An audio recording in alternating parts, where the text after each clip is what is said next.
Hey, Dr. Mike here. Astaxanthin is the nutrient that promotes head-to-toe health. Stick around to learn way more. You're listening to Live Foreverish, a show dedicated to helping you live just a little longer. Here's your hosts, Dr. Mike and Dr. Crystal Gossard. All right, welcome to Live Foreverish. Dr. Crystal, do you know why flamingos are pink? Of course, astaxanthin, what we're talking about today. That's right. And I know the teaser was head-to-toe health, and that's just kind of, basically, astaxanthin, if consumed in the right amount, has several health benefits at the end of the day. That's kind of what we're talking about. So I'm gonna play, an audience member, a listener, and they hear this. Okay, astaxanthin, maybe I've heard of this before. Sounds good. How about if I just eat it? So let's start there. If I want to get astaxanthin through my diet, what do I need to eat? Yeah, really your best source is going to be you've of trout, like the colorful trout, but what's more readily accessible is your wild salmon. It's going to be it's what's making the salmon that beautiful pink color. Yeah, I can eat a lot of salmon. There was also something on maybe, I don't know if this was you. Someone told me this. Crayfish, or in the South we say crawfish or crawdad. It's your crustacean. So the seafood, because the astaxanthin have we even described what it is first, or do we? We don't have to go over the food sources, but I just wanted to go right to food first, right? We like to eat. Yeah. So it's the algae make it in the ocean. And then, of course, it bioaccumulates in the crustaceans that eat the algae, and then the fish that eat the crustaceans. So your shrimp, your krill, your lobster, crawfish. It's right. Like crawfish boils. Yeah. Your crawfish. Those will be your sources. So it's your seafood. Obviously the flamingos are eating those crustaceans, so that's why the astaxanthin is bioaccumulating in the flamingo. But yeah, your salmon is going to be one of your better options. And we can get into dosing, but it provides a decent amount. I mean, not the amount that we're seeing in clinical research, but you'll get per serving about 1.8 grams of astaxanthin in a serving of wild-caught salmon. Why this is important? So it's a carotenoid, right? It's we call carotenoids pigmented antioxidants. At least that was the old nomenclature from years ago. I guess it's similar to the beta-carotene family, right? It is. It's a carotenoid. So, yes, beta-carotene is a type of carotenoid. All of those carotenes we're also familiar with lutein, zeaxanthin, mesozeaxanthin. So astaxanthin is a type of carotenoid. The carotenoids can then be further broken down. We can classify astaxanthin as a xanthophil. That's the official type. And yeah, it's a neat carotenoid, or a neat pigment, because its structure is as such that it stretches the bilayer membrane in the body. So unlike most antioxidants, say a vitamin C, for example, which can only target kind of the outer side of the membrane, or like a vitamin E, which is the inner side of the membrane, astaxanthin can get in those fat soluble and those water soluble spaces. So its antioxidant reach in the body is greater because of its structure. That's right. That's a very unique characteristic of this carotenoid. So there's three main health benefits we're going to talk about on this show: skin, sleep, and eyes. Before we do that, though, there's a larger list of benefits, right? And so I don't know, there's a 1, 2, 3, 4, 5, 6, about 10 right here. Should we just go through this real quick, no details, just letting people know that this really is head to toe, and then we can focus on skin, sleep, eyes? How's that? Yeah, I think that's important, especially since we're doing an entire podcast just about this nutrient. Right. Give you that. So I think before we do that, Dr. Mike, it's important to preface it that some of these are based on clinical findings, some on preclinical findings. So we don't need to make any outrageous claims. If it's preclinical, that means that, you know, we're not talking about testing in humans. At least, right? But there's enough information where it's interesting and maybe it needs to go to that next level, right? That's kind of where we're at. So we already know that it is an antioxidant. And right off the bat, one of the key benefits is it blocks the peroxidation of lipids, which is important because when lipids get oxidized, that's when they get sticky. And so and lead to plaque formation, right? There you go. Yeah. So there's a very important benefit. How about this one? We talk about this all the time. Inflammation is the common denominator of age-related disease. So astaxanthin supports a healthy inflammatory response. That's key. Yeah, and that's a characteristic you see with most antioxidants, obviously, targeting inflammation in the body. Yep. It supports healthy blood glucose, healthy serum insulin levels, helps to protect the pancreas, what are called beta cells and their function, and can protect against what are called advanced glycation end products, which at the end of the day, those things that mostly come from food cause us to age. Yes, they cause us to age, and it's we see this accelerated aging in individuals who are diabetic because it's a process that happens in the body from having excess glucose around. It may support a healthy cardiovascular system. This is important. Preliminary evidence, that's going to be your animal models, lab models, stuff like that, may have some cancer protective properties as well. Supports a healthy immune function, protects the mitochondria, so you're going to get more energy. Has some benefit in protecting against ultraviolet light, and we're going to get into that. So that's just a nice. So yeah, it is head to toe. That's a pretty good list. I think so. Head to toe. I think what we're also saying is donate to these organizations that's doing research on astaxanthin. I want more. Yeah, well, that's. We're always wanting more in science, and that's what I think is important. If you ever come across a researcher or a medical doctor who's acting like they have the final answer on something, you probably want to move away from that kind of person because science is always evolving. We're always learning. More research is always needed. So let's jump into this. Skin, sleep, and eyes. Let's start with skin. What do we have here? It looks like we got one really good study to talk about.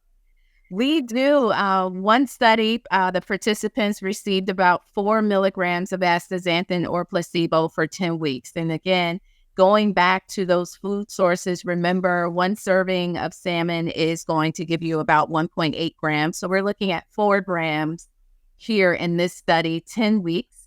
At the beginning of the study and at 9 weeks, an area of the participant's skin was exposed to UV radiation and then examined. So they exposed the skin to UV, maybe like a tanning bed. Yeah. I didn't know exactly where they put them. It might be a decent amount to get to study something like that. But anyways, okay, so they're actually exposed to the issue we're trying to control.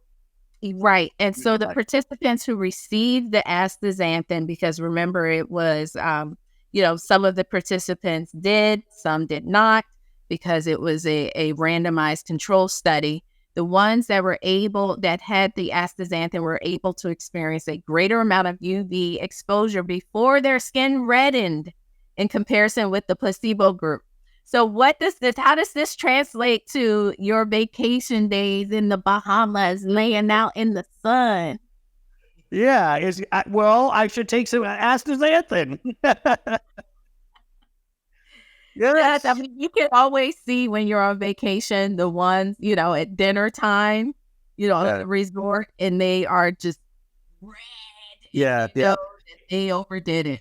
The important thing here is the fact that the astaxanthin group, they simply could receive more UV light. There did come a point where the skin got red, showing some damage. So there's an upper limit of what astaxanthin can do. But if you're doing everything else correctly, right? Putting on your sunscreen, maybe taking some astaxanthin, limiting your time out in the sun. It simply just adds to that regimen to protect your skin better at the end of the day. Absolutely. Yep. And that was the study published in the journal Nutrients in 2018 that kind of did that evaluation for skin health. There was another factor that they explored, or an outcome. The participants also, there was less skin moisture loss in the irradiated area. So the areas that received the UV radiation, less moisture loss, and improvement in rough skin and texture. Yeah, the moisture loss is interesting. That's called transdermal water loss, right? And that's a sign that there's actual damage, right? When your skin cells and the ceramides, those important fats that hold those kind of like bricks together, when they start to separate, that's where the moisture is released. So moisture loss is a sign of loss of structure and damage. So that's great. Astaxanthin was able to preserve. To me, that means skin cell structure. That's right. Then there was a non-controlled trial. Now, this simply means, we're not looking at a standard group versus the test group. This is just looking at more like an observation thing, right? Right. So there were improvements in wrinkles, age spots, elasticity, skin texture, moisture content. And this is after 8 weeks of 6 milligrams. So again, the first study's 4 milligrams. Now we're looking at 6 milligrams. Yeah. So I guess, right now we're working somewhere between 4 to 6 milligrams a day is probably where supplementation is going to happen. Yes. And just to clarify, in this study, there was orally consumed and topically applied astaxanthin to the skin. Yeah, I would be interested in seeing a little bit more on topical. Is that something maybe we'll start seeing that as an active ingredient in sunscreens or something down the line? Yeah, I'm sure there's some out there somewhere. Yeah, someone's doing it right. People jump on this stuff fast. I mean, again, and there's even more. There's some reviews showing that astaxanthin was able to protect the DNA, enhance DNA repair systems, help with immune modulation in the skin from sun damage, decrease the inflammatory response from all of that. So really looks good for this carotenoid for skin health. And I would have to say, it's astaxanthin is very popular, and most of its popularity is because of skin health. Right. We love our astaxanthin for our skin. Listen, and that's important for that's men and women. Right? As I get older, I look in the mirror, I'm like, oh boy, I got to start doing more. I mean, we all want that. We want the smooth skin, right? And it's an uphill battle. It's an uphill battle. Let's move into sleep, because this is now out of skin and eyes. I get that because it's a carotenoid. I get that it's going to be good for your eyes. I kind of understand the skin too. The pigmented antioxidants are able to absorb lights better and all that kind of stuff. That's what they do. Sleep, right. Though, sleep. This was what I was a little surprised with. I'm not. Well, tell me. Think about how beneficial it is for cell health, membrane health. That means that it's promoting the overall functions of that cell. And then when you look at the studies with sleep, one study was just looking at healthy individuals. The other study was looking at individuals who were depressed. We know that sleep disruption often occurs with depression, and we know there's an inflammatory connection with mental health and issues and depression. So I think we would, Dr. Griffey, sometimes when it comes to depression, we don't know which came first sometimes. Did the sleep cause the depression or depression cause the sleep? Because they can go both ways. That's very true. Yeah. So in the healthy individuals, astaxanthin, and this was a randomized double-blind placebo-controlled trial. It included 120 healthy individuals, found improvement in the time it takes to fall asleep after turning out the lights in participants who received the astaxanthin. So that's interesting. So it makes you just by that statement, what do we think's going on? If it's helping to decrease sleep latency, does that mean it's helping the melatonin system kick in faster? Is it dropping the counter to melatonin, cortisol down faster? I mean, it just makes you wonder. I know what's going on there, right? Yes, and that was a study, 2017 study in the journal Molecular Nutrition Food Research. Maybe it's affecting the orexins. I'll tell you, the orexin medications are taking over. It makes sense. The more we learn about orexins, those are those. It's a system of cells and nerves that basically are part of your wake cycle, and so calming that down leads naturally to sleep. Anyway, I just find that interesting. I'd love to see more on astaxanthin and what it's really doing. Yeah. So there's another study here. Tell us about that one. Yeah, and this one was in a 2020 study in the Journal of Clinical Biochemical Nutrition. And this study included individuals who were depressed, an 8-week study with astaxanthin in comparison to placebo. And a subgroup of the participants that scored high, that had higher depression levels, experienced significant improvement in sleep after consuming the astaxanthin. And so this is, it's nice to have a study in healthy individuals, and then also a study in individuals who may be dealing with other health issues. Oftentimes studies, they include healthy individuals, but most people have something going on. Yeah, that's right. I mean, often healthy individuals is a good place to start, right? Then eventually you kind of do want to move into a group that actually has the issue, whatever. Let's move into eyes.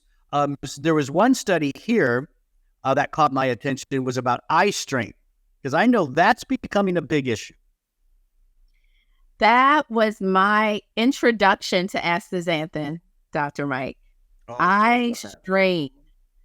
And so I do kind of remember some of this research, and I remember the dosing. Yeah, the 5 milligrams with the astaxanthin, 4 weeks compared to placebo.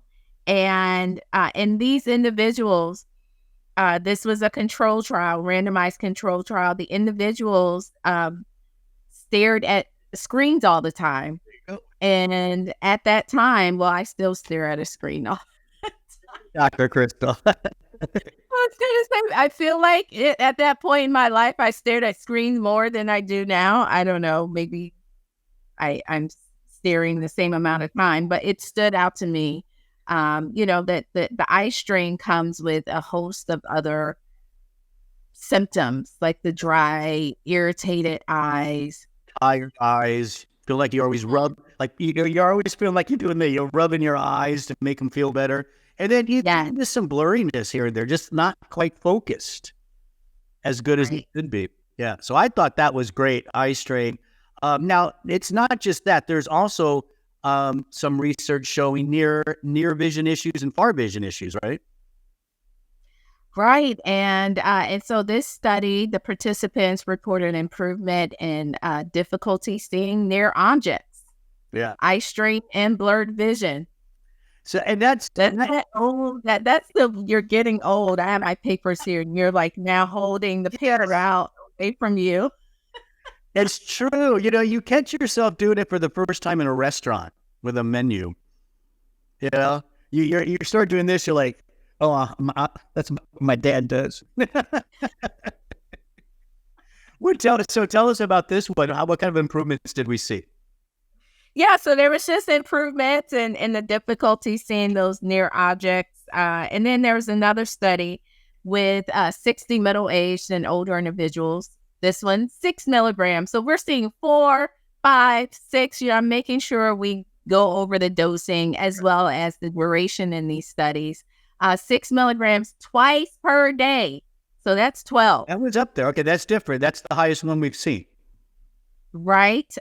For 30 days, significantly improved numerous symptoms and signs of mild to moderate dry eye disease. Wow. Yeah. So that's, and again, eye strain, dry eyes, which could be by themselves or part of eye strain, right? Right. And then near vision issues, all of these things improving with the simple carotenoid. Don't you like to see when something simple works? Love it. I mean, Combine that with some nice wild caught salmon twice a week. and that's the rule, right? We only eat salmon twice a week, right? That's the rule.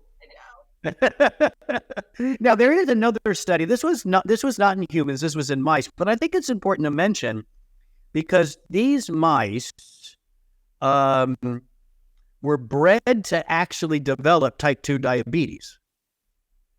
And what happens, as we know in diabetes, your eyes, your heart, your kidneys, all those three are the organs that really take a hit. And I should say just nerves in general too. Blood vessels, and nerves in general. So these mice bred to have type 2 diabetes end up getting what is called diabetic retinopathy. The retina is bad from the sugar and the glycation. What did they find in this mouse study? Yeah, so that there was just less, or the astaxanthin was associated with better cell health, less apoptosis of those retina nerve cells, and a decrease in markers of oxidative stress. I think that's fantastic. And so the next stage now is we need to move this on to phase 1 clinical trials in humans, right? That would hopefully be something that somebody is looking at because I think it's worth it for sure. Yeah, I think another call out, just in a rat model, astaxanthin protected against retinal damage caused by glaucoma, like that elevated intraocular pressure. That's for another glaucoma. Yeah. So I would love to see that in humans. Studied as well, yeah. So let's move. So there you go. There's your skin. We got some eyes in there. We got sleep, which was really interesting to me. Let's talk a little bit about just how am I going to add this to my routine? Like, what do I need to do? We've already mentioned some of the food. So yeah, eat your salmon a couple times a week. Increase some shrimp. Go to a crawfish boil in the South. It's a lot of fun. Eat a bunch of them. That's great. But as we know, with food first, there's often that nutritional gap because we're not necessarily getting the optimal dose that we need. So supplementation is going to be key. So what do you think? Should I be taking this every day? Can I take it once in a while? What do you think? I think every day. I mean, you want this antioxidant to build up in your cells. Of course, astaxanthin, you want to take it with other antioxidants. You want to take it with food. But yes, it's something you want every day. 87 human studies involving astaxanthin showed really no safety concerns at all. As a matter of fact, 35 of those studies were using 12 milligrams of astaxanthin per day and really had no problem. So I do think it's daily. Do you have any suggestion on is this a morning one, a night one, with food, without food? What do you think? Doesn't matter doesn't matter morning or night. Okay. So let's clarify that part. Any time of the day, but definitely with food, you want it with a fatty meal. And there you go. Fatty meal. Yeah. Fatty meal. Dosing, you certainly want at least 4 milligrams. That's where we're seeing, I think that first study we talked about, there was 4 milligrams. You're seeing 5, 8 milligrams, even up to 12 milligrams. As you mentioned, Dr. Mike, the 35 of those human studies used at least 12 milligrams. So I personally like to stick around the 4 to 8 with a fatty meal. And of course, if you're going to add astaxanthin, like any nutrient to your routine, please talk to your doctor. Right? We got to make sure you're covering us, right?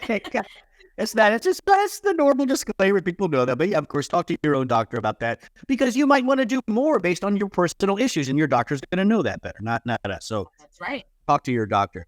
This is great information. I'm excited to see astaxanthin really take off in some of these areas with good research. A lot more research is still needed. That's fine. It's always a good thing. But it's good to see a simple nutrient, a simple carotenoid, doing so much with some good evidence, even just the way it stands today. All right, Dr. Mike, that was great information. I'm happy that you agreed to bring astaxanthin to Live Foreverish as a star nutrient. I know that you said, astaxanthin, do we have enough to say about it? And I said, of course we do, Dr. Mike. Skin health, sleep health, potent antioxidant supports inflammation in the body. So thank you all for listening to our show, Live Foreverish. And as a special thank you, our sponsor, Life Extension, would like to give you a special offer. Head over to lifeextension.com and place an order. If it's $50 or more, then you will receive 10% off your order plus free shipping by using the code podcast. Dr. Mike likes to say podcast. He says it really fast. So again, lifeextension.com, use the code podcast, 10% off, $50 or more plus free shipping. And while you're on lifeextension.com, you can also find our podcast. Head over to our Health Hub. You will get access to the Live Foreverish podcast. And you can also find it at liveforeverish.com while you're there. Take a listen to the many podcasts that we have available for, we've been recording over 5 years, Dr. Mike, 5 years worth of podcasts at liveforeverish.com. Remember to like, share, comment, and subscribe so you'll never miss a show. For Live Foreverish, I'm Dr. Crystal, and that is Dr. Mike. Dr. Mike. Thanks for listening.